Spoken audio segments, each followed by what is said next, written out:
কেমন আছেন সবাই? আশা করি সবাই ভালো আছেন। আমিও ভালো আছি। আর আজকে বলবো যে দেশীয় পদ্ধতিতে কীভাবে আপনি দেশি মুরগির বাচ্চাগুলো লালন পালন করবেন। এই যে এখানে দেখতে পাচ্ছেন সবগুলো বাচ্চাই একদম খাবারের উপরে উঠে খাওয়া দাওয়া শুরু করে দিয়েছে। আমি এখান থেকে কিছু পরিমাণ দিয়ে দিব, খেতে থাকবে। যে ওখানে দিয়ে দিলাম, বাকিটুকু আমাদের খাওয়া যাবে।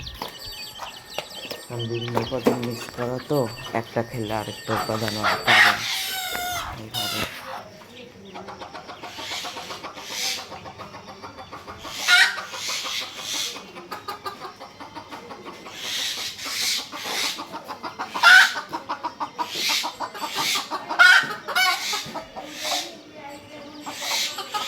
নিচে নিচে বিড়াল ছিল, তার কারণে প্রত্যেকটা বাচ্চা দেখুন খাঁচার একদম নিচে চলে গিয়েছে।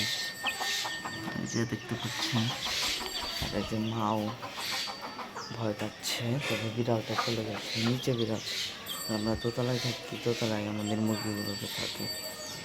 আর ওই যা বললাম দেশীয় পদ্ধতি বলতে আপনি ফিড পদ্ধতি যতটা না চালালেই নয়, ততটা দিয়ে তারপরে আপনার দেশীয় পদ্ধতিতে মানে দেশীয় খাবারে আপনার মুরগিগুলোকে পালতে হবে। তারপর যতটা পারবেন ওষুধপাতি কম ইউজ করে, যেমন আমাদের প্রাকৃতিকভাবে আছে আদা রসুন, এগুলো দিয়ে পালার চেষ্টা করতে হবে। হলুদ এগুলো মাঝে মধ্যে পানির সাথে দিয়ে দিতে পারেন। তারপর লেবুর রস, বাচ্চা যখন ফুটবে তখন লেবুর রস দিয়ে আপনারা সবাই ব্রুডিং করতে পারবেন।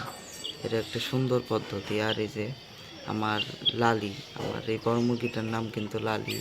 আর বাচ্চাগুলো প্রায় কিছুদিন বয়স হয়ে গেলে ওদেরও নামকরণ করা হবে। আর এখানে কিন্তু দেখতে পাচ্ছেন, এখানের মধ্যে 2টা মুরগি 3টা মোরগ আছে। আমার মোট মোরগ হয়েছে 4টা, আর মুরগি মনে হয় 6টা। মোরগের সংখ্যা আর 1-2টা বাড়তেও পারে, বলা যায় না। তার কারণ মোরগ আগের থেকে বোঝা যায় না, মোরগ মানে মুরগি আগের থেকে বোঝা যায় না। কিছু কিছু মোরগের ছুটি ছোটোবেলায় ছোটো থাকে, আবার বড় হওয়ার সাথে সাথে ফুটে ওঠে যে ওটা মোরগ, এরকম অনেকবার হয়। আর আমার হলুদ বাচ্চাটা কিন্তু মায়ের মতন হয়েছে একদম, ফুটকি ফুটকি কালারটা ভাসছে, আস্তে আস্তে বোঝা যায়। আর কালোগুলার মধ্যে কোনো ফুটকে ফুটকে মনে হয় আসবে না, এখনও বলা যায় না, ভালোভাবে উঠে নাই। আবার এই সাদার মতন এই বাচ্চাটা মুরগি বাচ্চা, সাইজ মোটামুটি ভালোই এসেছে। আজকে বয়স প্রায় 25 দিন। তো আমি প্রথমে যা করি, যেমন যত্নটা, লিটারটা নিচে ফালিয়ে দিই। লিটার থেকে কিন্তু খাঁচার দূরত্ব অনেকটা, এই যে দেখতে পাচ্ছেন প্রায় 10 ইঞ্চি পরিমাণ।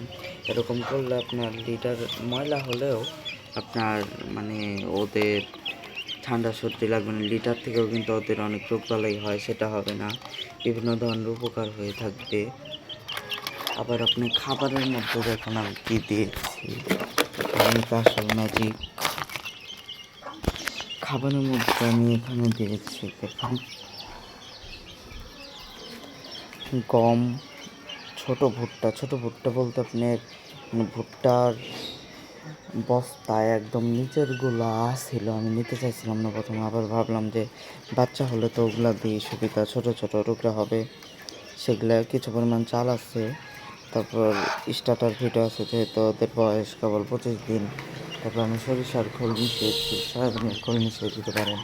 যত প্রোটিন পাবে এই বয়সে, যত বলতে তার একটা পার্সেন্টেজ থাকতে হবে। যেমন বাচ্চার সাইজ একদম পারফেক্ট থাকতে হবে, বেশি বড় করলেও আপনার সমস্যা হবে, আবার বেশি ছোটো থাকলে ওদের মানে পাখা টাকা ঝুলে যাবে, বয়সের তুলনায় অনেকটা বাচ্চা দুর্বল থাকবে, এরকম সব কাহিনী হবে।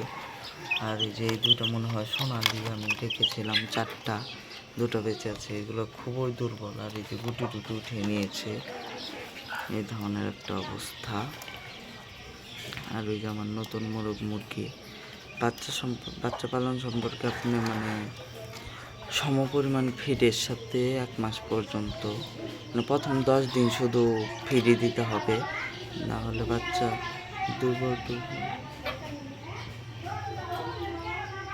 দুর্বল হয়ে পড়তে পারে। তারপরে আপনার মানে যখন 1 মাসের বেশি হবে তখন আপনি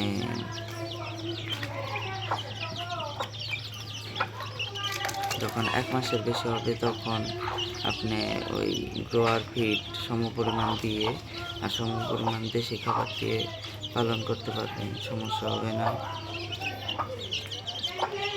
ঠিক আছে, এতে এরকম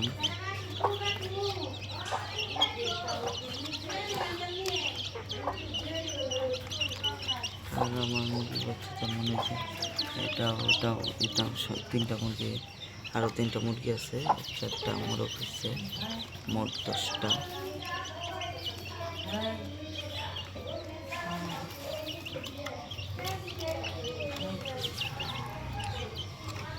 এই পর্যন্ত, সবাই ভালো থাকবেন, সুস্থ থাকবেন।